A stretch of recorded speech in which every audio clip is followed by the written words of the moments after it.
I never imagined my own home would become a crime scene. Looking back now, the subtle clues were everywhere, but when you inherently trust the people closest to you, your mind just refuses to connect those alarming dots. What matters, truly, isn't my name or who I was then. It's what happened, and how terrifyingly close I came to never being able to share this story at all. It all started in September, right after I'd moved back home. College graduation was behind me, and I'd landed a decent marketing job, but the entry-level salary meant living with my dad and his new wife, Charlotte, was just the smart financial move. Save some cash, tackle student loans, maybe get my own place in a year or two. Pretty standard for a 23-year-old trying to get established. Charlotte had married my dad about 18 months prior, a whirlwind romance that kicked off at some charity gala.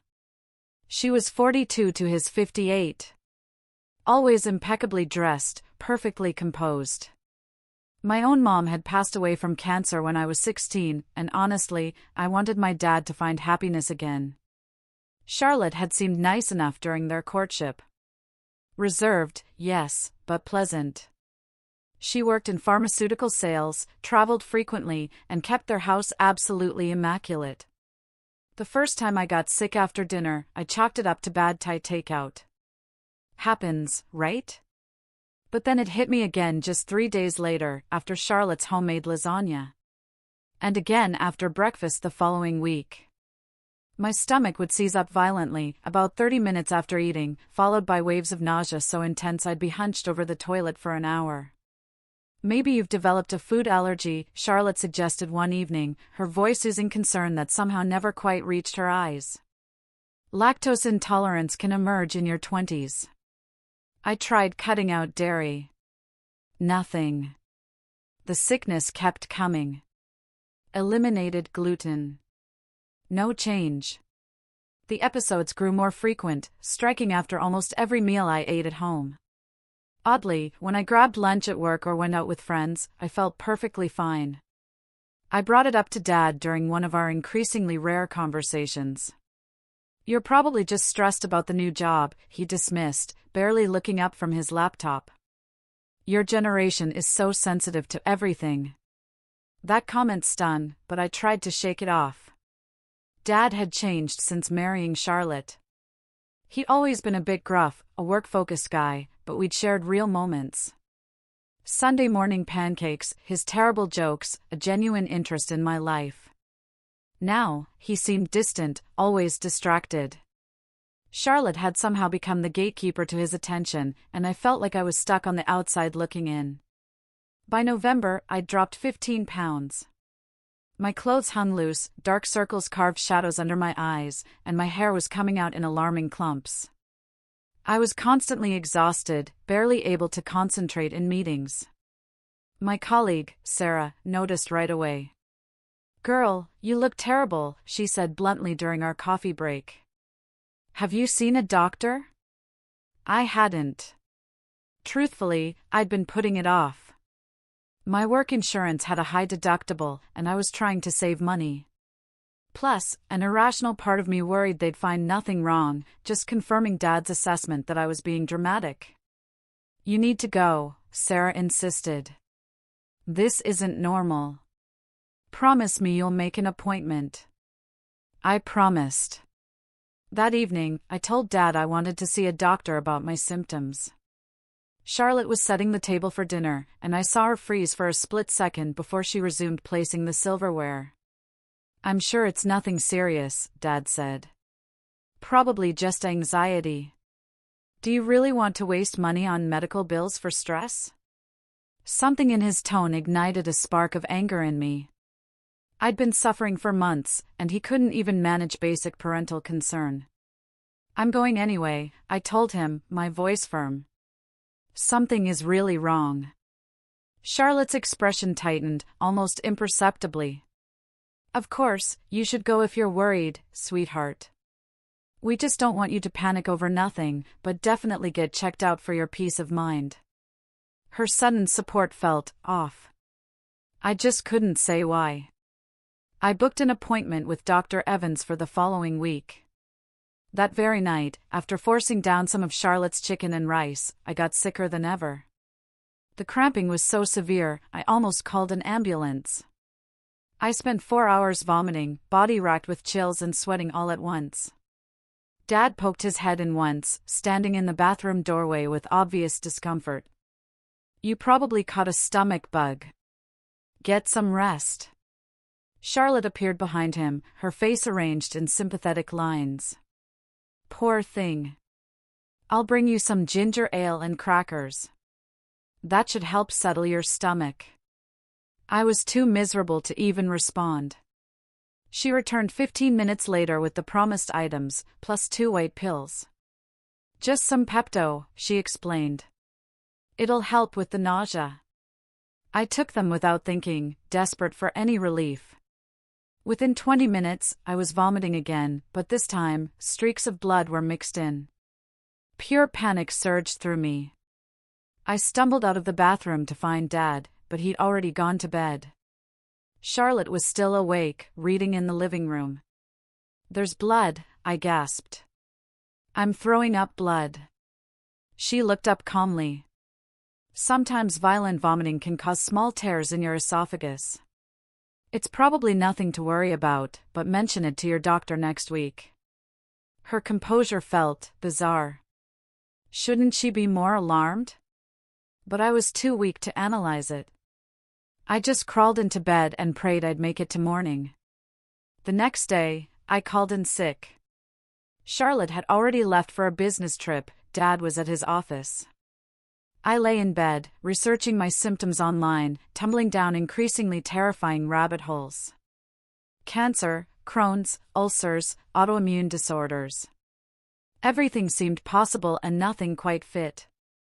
Sarah texted around lunchtime. How are you feeling? Still looking like death. Worse, I replied. Threw up blood last night. Her response was immediate. Go to the ER right now. I'm not joking. That's serious. She was right. I knew she was right. But I felt so drained, so foggy-headed, that making decisions felt impossible. Instead, I compromised. I'd wait for my scheduled appointment with Dr. Evans in 5 days. If things worsened before then, I'd go to the emergency room. Charlotte returned from her trip 2 days later, and the sickness escalated dramatically.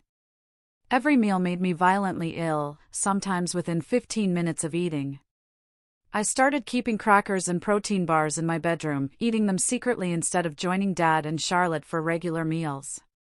Even those made me queasy, but far less severely than the family dinners. You're being antisocial, Dad complained when I skipped dinner 3 nights in a row. Charlotte goes to all this trouble to cook, and you can't even be bothered to sit with us. I can't keep food down. I protested weakly. I'm seeing Dr. Evans tomorrow. Hopefully, she can figure out what's wrong. Dad's expression softened slightly. Fine, but this better not be some eating disorder thing. Your mother struggled with that in college. The comment felt like a slap. Mom had been open about her history with anorexia, something she'd overcome. Through years of therapy. Suggesting I was following in those footsteps when I was clearly suffering from a genuine physical illness, it just showed how little he understood, or even cared, about what I was experiencing. Dr. Evans took my symptoms seriously from the moment I walked into her office. She asked detailed questions, performed a physical exam, and immediately ordered comprehensive blood work along with several other tests. I want to check everything, she explained, her brow furrowed with genuine concern. Your weight loss, the vomiting, the blood, the hair loss, these are significant symptoms. We need to figure out what's causing this. The blood draw required 4 vials. The technician commented on how dehydrated I looked, suggesting I drink more water. I nodded numbly, feeling like a ghost of myself. Results should be back in 3 to 5 days, Dr. Evans said. Call immediately if you vomit blood again or if symptoms worsen. Don't wait, just go to the ER. I promised I would. That night, Charlotte made pot roast, one of Dad's favorites. The smell alone churned my stomach, but I forced myself to sit at the table to avoid another lecture about being antisocial. Not eating again? Charlotte asked, watching me push food around my plate. I had a big lunch, I lied. Still full. Dad launched into a story about a client meeting, and Charlotte listened with rapt attention, occasionally glancing at my untouched plate. When Dad got up to grab another beer, she leaned slightly toward me. You really should eat something, she murmured. You're wasting away. It's concerning.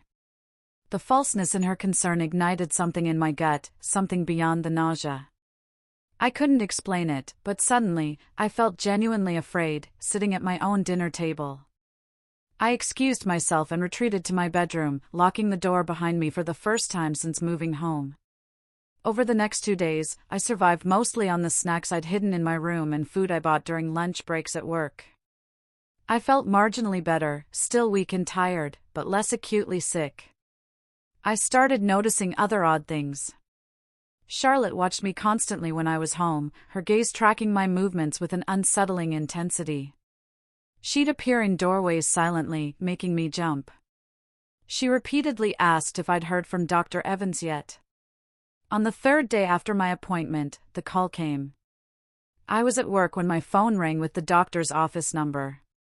We need you to come in immediately, Dr. Evans' nurse said, her voice tight.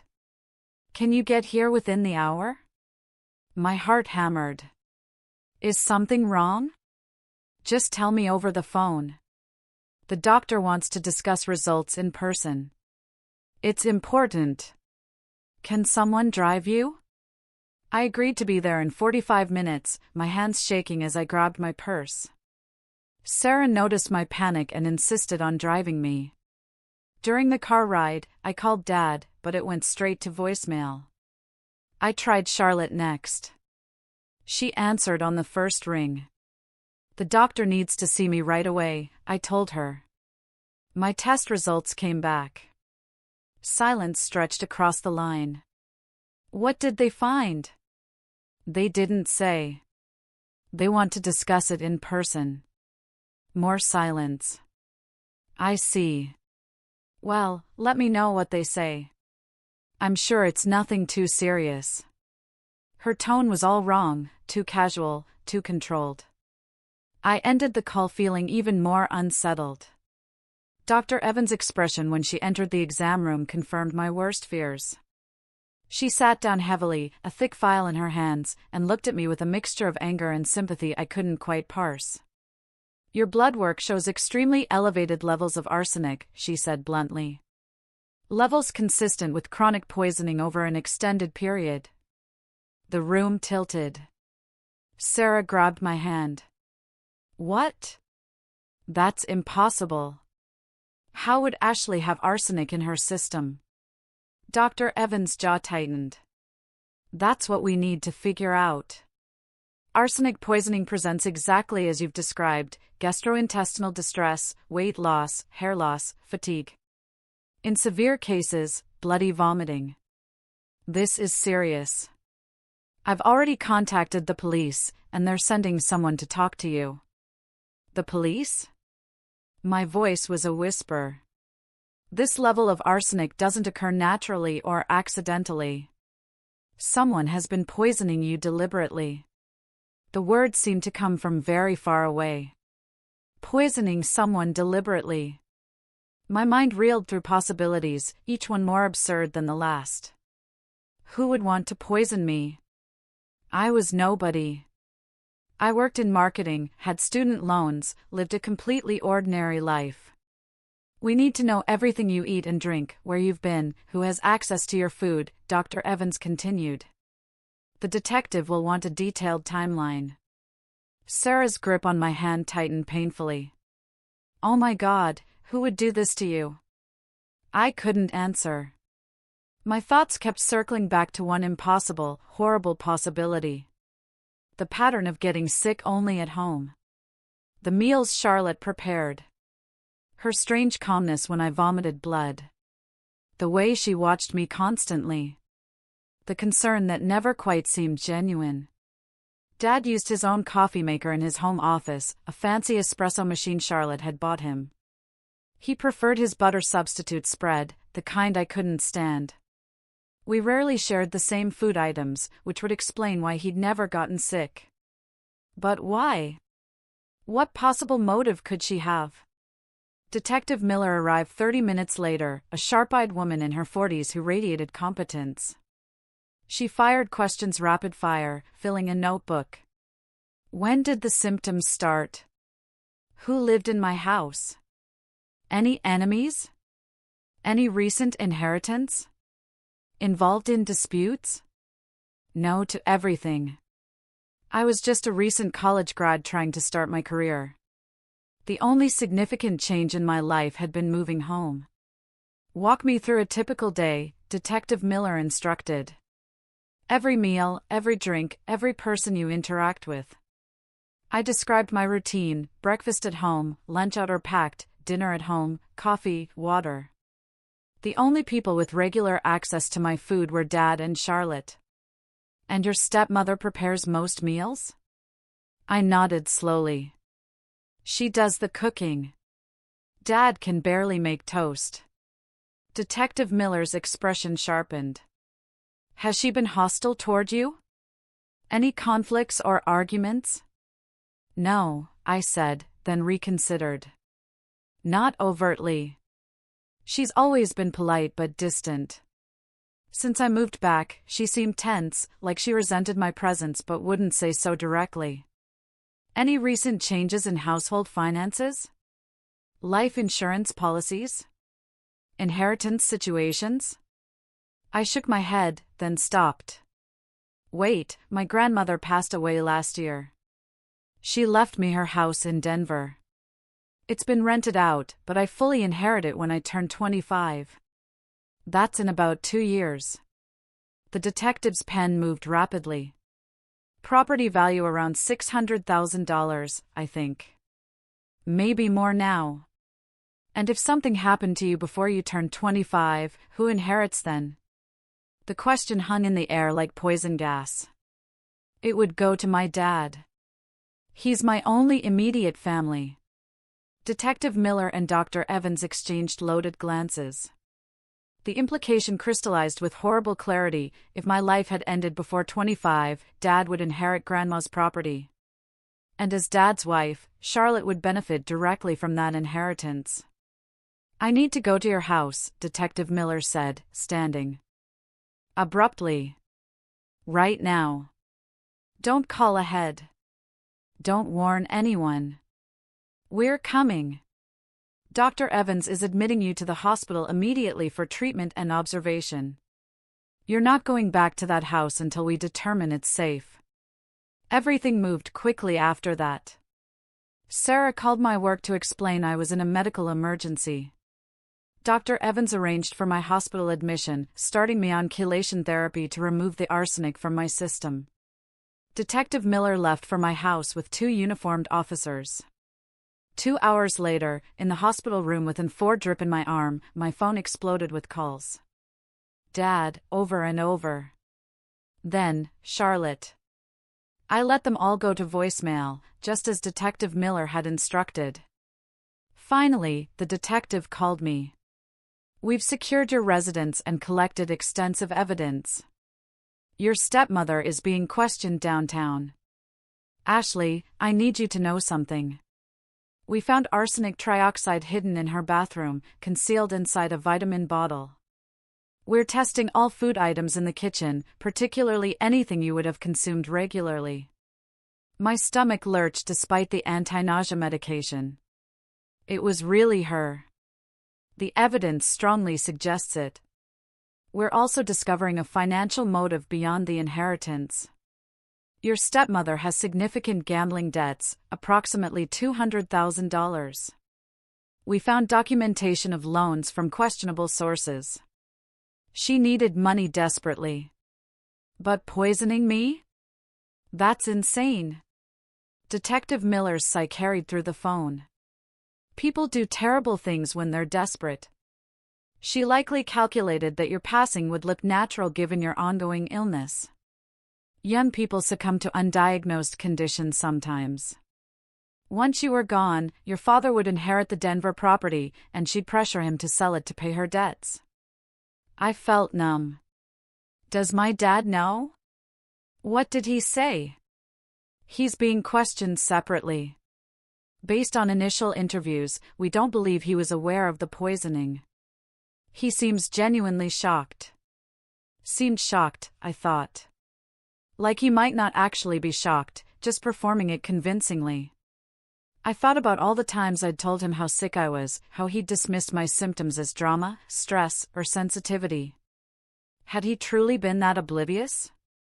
Or had he chosen willful ignorance because acknowledging the truth would demand action? Over the following week, the full picture emerged through detective work and Charlotte's eventual confession. The hospital became my temporary sanctuary, a place where every meal was guaranteed safe and every symptom was taken seriously. Nurses checked on me hourly, and Dr. Evans visited twice daily to monitor my progress. The chelation therapy made me feel worse before I felt better, pulling the poison from my tissues and forcing my kidneys to process the toxic aftermath. Sarah brought me clothes and toiletries, practical items I hadn't thought to grab in the chaos. She also brought gossip from work, normal everyday drama that felt surreal given my circumstances. Someone had microwaved fish in the break room. Our boss got a terrible haircut. The new intern kept pronouncing niches as niche. Mundane details that somehow anchored me to regular life. Everyone at the office is asking about you, she told me during one visit. I haven't told them the real reason you're here. Just said you had a serious medical issue that's being treated. I appreciated the discretion. The thought of coworkers knowing someone had tried to end my life felt mortifying somehow, like I'd failed at some basic level of self-preservation. How do you admit you lived with the person who tried to end your life for months without noticing? Detective Miller visited regularly with updates. They'd searched Charlotte's car and found receipts from a medical supply company 3 cities over, purchased under a fake name. She'd been incredibly careful, planning this for longer than anyone initially realized. The notebook they'd found wasn't just recent entries, it dated back almost to my move-in date. She started researching arsenic poisoning the week after you mentioned the inheritance, Miller explained, showing me printed screenshots of Charlotte's search history. She visited forums about undetectable harmful substances, read medical journals about heavy metal toxicity, even joined online communities discussing true crime cases where perpetrators were caught. The premeditation was staggering. This wasn't an impulsive act or a moment of desperation. Charlotte had methodically planned to end my life over months, studying and preparing like it was a professional project. She'd calculated dosages, tracked my symptoms, and adjusted her approach based on my reactions. Did she ever show remorse for her actions during questioning? I asked, morbidly curious. Miller's expression hardened. Not initially. She was more concerned about whether we had enough evidence to charge her. Her attorney advised her to stop talking, but she kept trying to explain her financial situation like it justified everything. Only when she realized the gambling debts would become public record did she break down. And even then, I think she was crying about being caught, rather than what she'd done to you. The forensic accountant assigned to the case uncovered the full extent of Charlotte's financial disaster. She'd started gambling online about 3 years ago, small bets that gradually escalated. By the time she married Dad, she was $20,000 in debt. The marriage itself had been strategic, targeting a widower with assets and a steady income. Dad's consulting business was successful, and he'd been an easy mark, lonely and eager for companionship. She'd managed to hide the gambling from him completely, separate bank accounts, a job that required frequent travel providing cover for casino trips, and creditors who accepted partial payments just often enough to avoid legal action. But the debts kept mounting. By the time I moved home, she owed nearly $200,000 to various sources, some legitimate, others significantly less savory. We found emails from a loan shark threatening physical harm if she didn't pay, Miller revealed. She had 60 days to come up with $50,000 or face consequences. That timeline corresponded exactly with when the poisoning escalated, when I started getting sicker more frequently. The desperation made a twisted kind of sense. Charlotte had painted herself into a corner with no legitimate escape. Dad's income covered household expenses, but not massive gambling debts. Divorce wouldn't help since they hadn't been married long enough for her to claim significant assets. My life ending and the subsequent inheritance had represented her only viable solution. "What about Dad?" I asked. "You're certain he didn't know?" Miller hesitated. "We found no evidence he was aware of either the poisoning or the debts. His financial records show no unusual transactions. His computer history is clean. His coworkers confirm he seemed genuinely devoted to Charlotte, frequently mentioning how happy he was to have found love again. Either he's an exceptional actor or he was genuinely fooled." I wanted to believe in his innocence, but doubt lingered. How could someone live with another person and miss such obvious signs? The frequent unexplained absences, the financial stress, the gradual attempts to end his daughter's life happening at the dinner table. Ignorance at that level required willful blindness. Elena, the hospital social worker, a kind woman, helped me process the complex emotions. Anger at Charlotte was straightforward, but the feelings toward Dad were murky and painful. "It's okay to be angry at both of them," Elena said during one session. "Your stepmother for obvious reasons, and your father for failing to protect you, even if he didn't know the specific threat. He dismissed your suffering repeatedly. That's a betrayal, even if it wasn't intentional." She was right, though acknowledging it felt like twisting a knife in an already open wound. I'd lost my mother to cancer, a cruel but blameless tragedy. Now I'd lost my father too, not to his passing, but to his own limitations and failures. The parent I trusted had proven fundamentally unreliable when I needed him most. After 2 weeks, my arsenic levels had dropped significantly. Dr. Evans was cautiously optimistic about long-term recovery, though she warned some symptoms might persist. "Hair loss can continue for a few more weeks as your body purges the remaining toxins," she explained. "You might experience numbness or tingling in your extremities periodically. Fatigue is common during recovery, but your organs show no permanent damage, which is fortunate given the duration of exposure." Fortunate felt like an understatement. I'd survived months of systematic poisoning thanks to a combination of luck, Sarah's insistence, and Dr. Evans' thoroughness. A less careful doctor might have attributed my symptoms to stress or dietary issues without running comprehensive blood work. I could easily be gone right now, buried and mourned, while Charlotte collected insurance, money, and inheritance. The thought made me appreciate every breath, every heartbeat. Life had become precious in a way I'd never experienced before. Even hospital food tasted better knowing it wasn't laced with harmful substances. Charlotte's parents reached out through their attorney, a development that surprised everyone. They wanted to apologize, to understand what their daughter had attempted, to somehow make amends. Detective Miller advised me not to meet with them, and I agreed. Their guilt and confusion weren't my responsibility to manage. Dad's sister, Aunt Debbie, flew in from Nevada. She'd been traveling internationally and had only just learned what happened. Her horror and fury were almost comforting in their intensity. "That vile woman," she spat, pacing my hospital room like a caged tiger. "And your father, my idiot brother, was so blinded he couldn't see what was happening under his own roof. I'm so sorry, sweetheart. If I'd known, if I'd visited more often, maybe I would have noticed something." I assured her it wasn't her fault, though her obvious concern highlighted Dad's failure even more starkly. Aunt Debbie had seen me twice since I'd moved home, both brief visits, and she'd immediately noticed I looked unwell. Dad saw me daily and noticed nothing. "I've already told him he's an absolute fool," Debbie continued. "His wife tried to end his daughter's life, and he was too wrapped up in his own happiness to pay attention. Unforgivable." Her anger on my behalf felt validating. At least someone in my family recognized the magnitude of Dad's negligence. She stayed for 3 days, bringing flowers and books, sitting with me during chelation treatments, and providing a buffer against Dad's attempts to visit more frequently. You don't have to see him until you're ready, she told me firmly.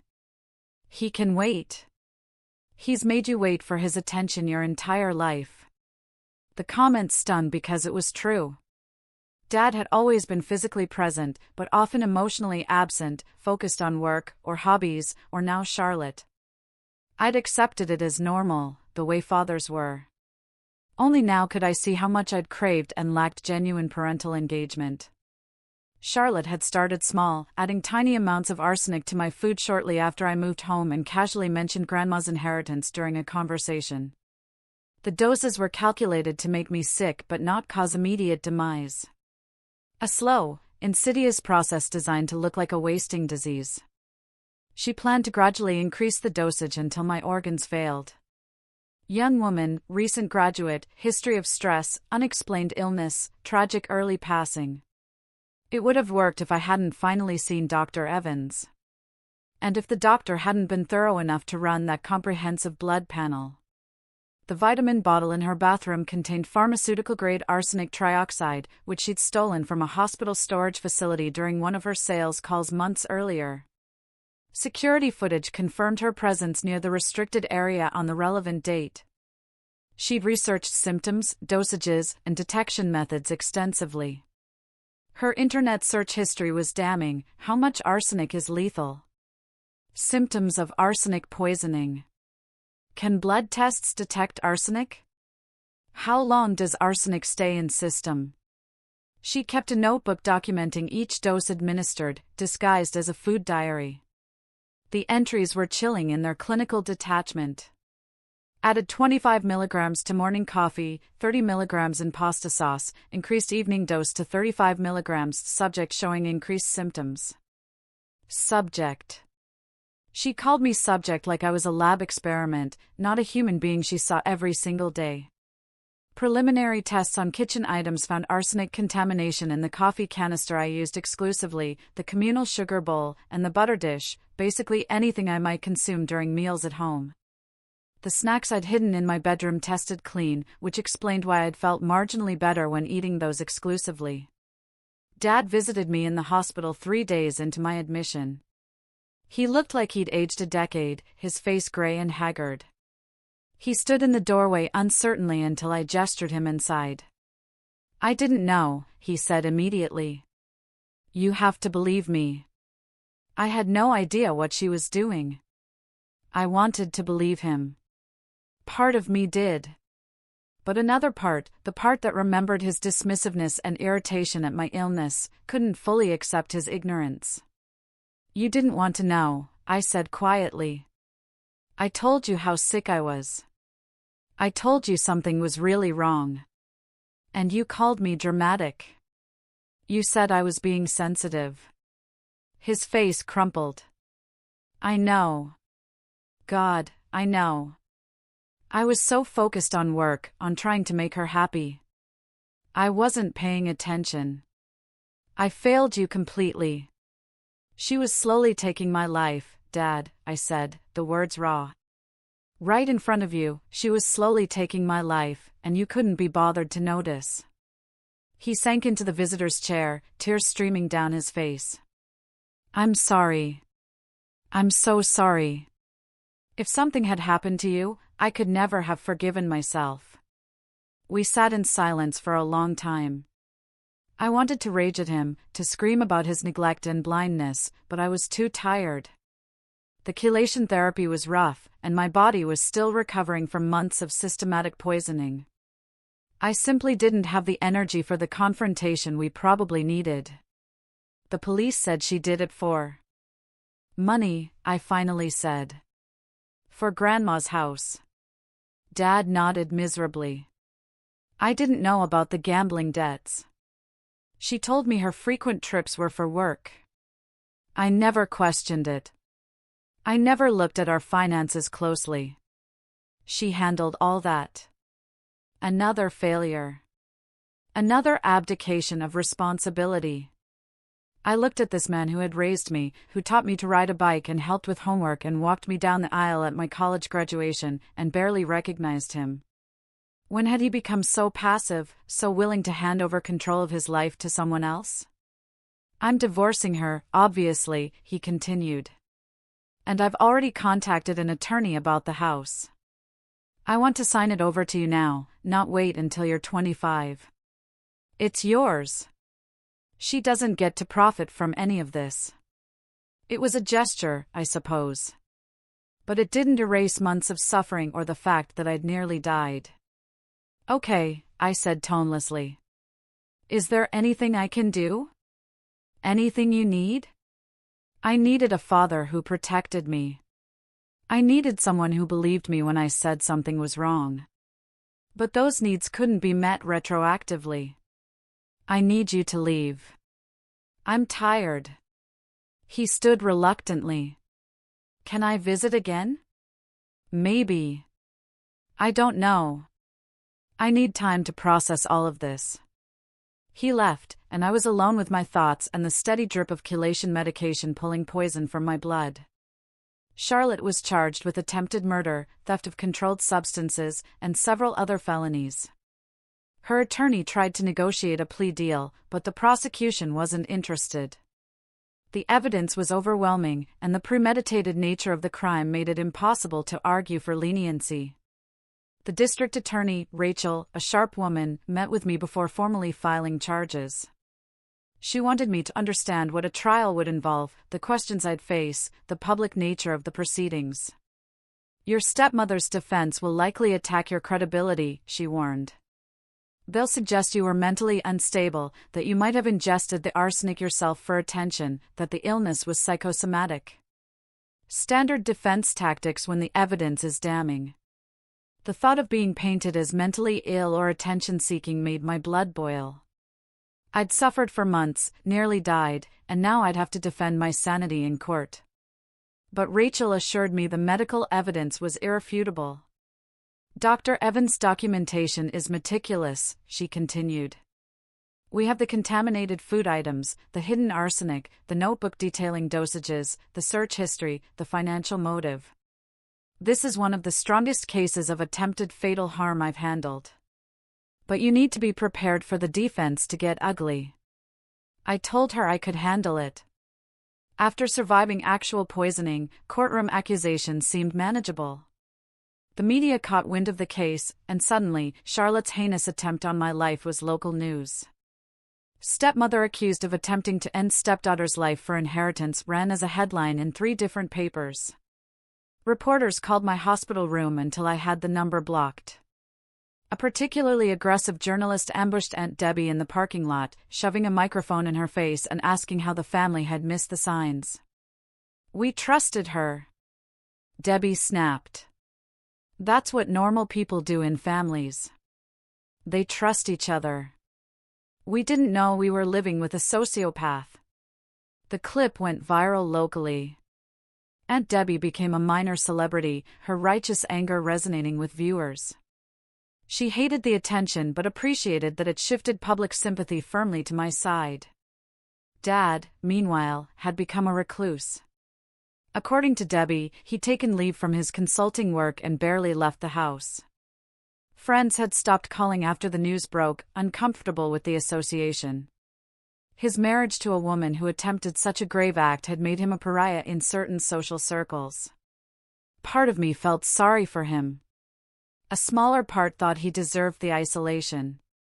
He'd chosen Charlotte, dismissed my suffering, and prioritized his own comfort over my survival.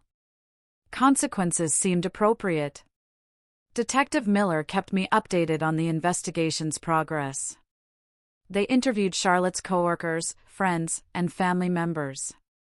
A pattern emerged, someone charming on the surface, but calculating underneath.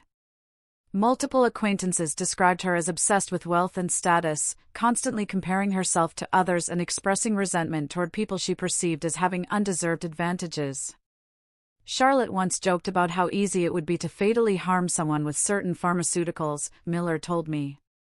At the time, everyone laughed it off as dark humor. Now it seems like she was testing the waters, seeing how people would react. The revelation made my skin crawl.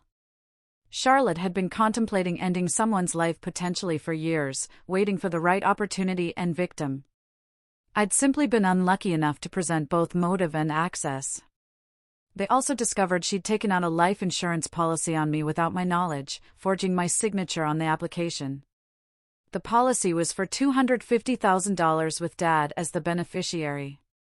She'd made 3 monthly payments before the poisoning intensified, suggesting she'd planned to collect if something happened to me. The insurance fraud adds another charge, Miller explained. She's looking at potentially 30 years, even with a plea deal, which she won't get because the DA wants to make an example of this case. 30 years. Charlotte would be in her 70s when released, if she survived that long. Her entire middle age spent in prison. The gambling debts that had motivated everything would remain unpaid, a financial disaster compounded by legal fees for her defense. I tried to feel satisfaction, but mostly felt numb. Justice was being served, but it didn't erase the months of agony or restore my sense of safety. Punishment for the guilty didn't automatically heal the victim.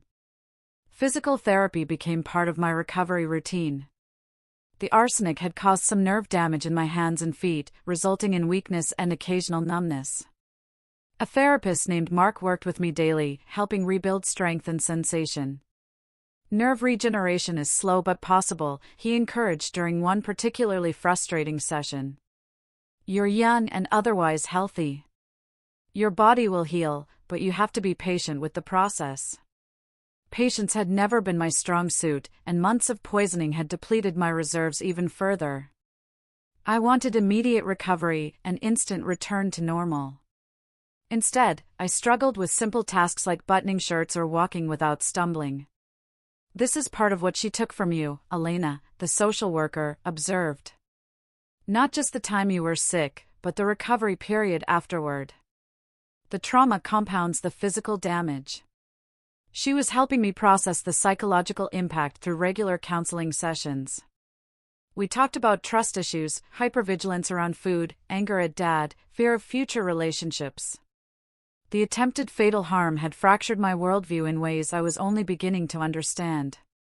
You experienced betrayal on multiple levels, Elena explained. Your stepmother's actions, your father's negligence, your own body failing you. That's a lot of foundational trust to rebuild. The work was exhausting, pulling apart assumptions I'd held about safety, family, and home, but it was necessary. I couldn't move forward while dragging the full weight of trauma behind me. The trial took place 8 months after my hospitalization. I'd moved into Grandma's Denver house by then, putting 3 states between myself and Dad. We talked occasionally, still stilted conversations that never quite addressed the fundamental breach in our relationship.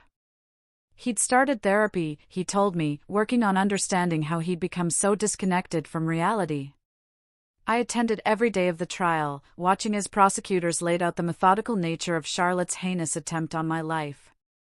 Expert witnesses testified about arsenic poisoning, its symptoms, and lethality. Dr. Evans described my condition when I'd first come to her office.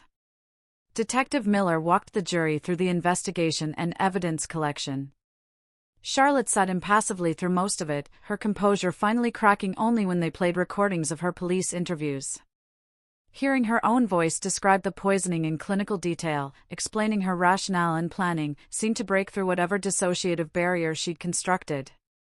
The jury deliberated for less than 4 hours. Guilty on all counts. During sentencing, the judge's words stayed with me. You systematically poisoned a young woman in her own home, the one place she should have felt safest. You violated the most basic social contract between family members. The premeditation and callousness of your actions warrant the maximum sentence available. 25 years in prison. She'd be 67 when released, if she survived that long. The gambling debts that had motivated everything would remain unpaid. Her creditors were out of luck. I felt nothing watching her being led away. No satisfaction, no relief, no closure, just a hollow acknowledgement that this chapter was ending. Recovery took longer than I'd anticipated. The physical effects of arsenic poisoning gradually improved with treatment, but the psychological impact lingered. I startled at loud noises, struggled with trust, and had nightmares about being trapped and helpless. Therapy helped, slowly rebuilding my sense of security. Sarah visited regularly, making the trek from our hometown to Denver every few weeks. She'd become my closest friend through all of this, the person who'd insisted I see a doctor when my own father couldn't be bothered. I owed her my life in a very real sense. "How are you doing?" "Actually doing," not the polite answer, she asked during one visit, settling onto my couch with tea. I considered the question seriously. "Better. Some days are harder than others. I'm still processing the fact that someone would want to end my life over money." "She didn't hate you," Sarah said thoughtfully. "I think that's almost worse. You were just an obstacle to her. Disposable. It wasn't personal, which makes it somehow more disturbing." She was right. Charlotte hadn't poisoned me out of passionate hatred or revenge. I'd simply been in the way of something she wanted. My life had held less value than $600,000 in debt relief. Dad called on my 25th birthday. I almost didn't answer, but curiosity won out. "Happy birthday," he said quietly. "I wanted you to know I'm thinking of you." "Thanks. I also wanted to tell you something. I've been working with a therapist on understanding how I failed you so completely. She helped me see that I'd been emotionally checked out since your mother passed away. I replaced genuine grief and healing with distractions, and ultimately with Charlotte. I let her become my entire focus because it was easier than dealing with real emotions." I didn't respond immediately. This was more self-awareness than he'd shown in years, maybe ever. "I'm not asking for forgiveness," he continued. "I don't deserve it. But I wanted you to know I understand what I did, or rather, what I failed to do. You needed a father, and I was barely present. Even when you were slowly wasting away in front of me, I couldn't see it because I'd trained myself not to see anything real or difficult." "Okay," I said finally. "I appreciate you telling me that. Is there any chance we could rebuild some kind of relationship eventually?